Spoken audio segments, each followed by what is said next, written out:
Okay, here we're going to have the last two 32s in the preview. So this would be 32-5 and 32-8. So here again, pedigree, big bang on Set the Curves Mom.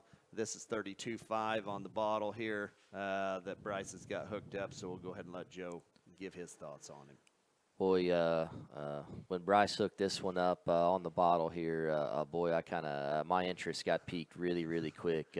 When you get this one on the profile, it's impressive how high his neck ties out of his blade, and yet his pole and his crest just blends so well. Man, his just levelness, a top line, the way his tail is laid in there on the top side of his hip from the side. I mean, that one's so good, and just the bend and angle to his knee, and then. Boy, when Bryce circles him and brings him 2 or away from you, when you just talk about squareness, stout and big toe spread, big dew claw spread, and yet, man, that thing is just intimidating in terms of his chest, but he stays in at his elbow. His hip and hind leg is dense and bendy, but yet I think just width and squareness is impressive. This hog is a round-bodied one, moderate proportions. Everything fits together. I think that's another special kind of a bear that needs several stars on your list out of this particular set. Yeah, this one's the kind as a red breeder you aspire to build because this one's easy for anybody to identify when he comes through the gate, in my opinion. The way his head and neck rises out of his blade and the angle to his shoulder and how big and square his chest is.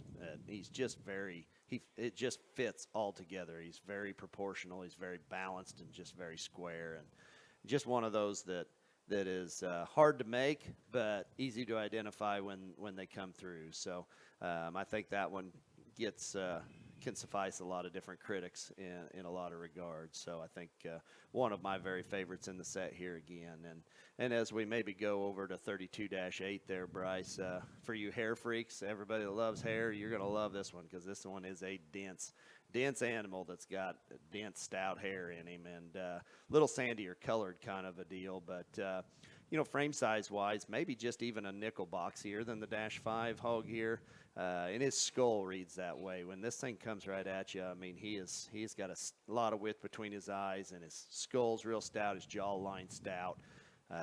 So I'm anxious to hear what Joe's got to say here. I think that's the thing to me that grabs my attention quickly with this bear when he comes in, just the broadness to his forehead, the width between his eyes, and just how prominent he is in terms of his jaw and his forearm. When you just talk about feature, maybe just as stout as any that we've seen from a feature perspective, man, this thing is wildly hairy. It'll be interesting to see.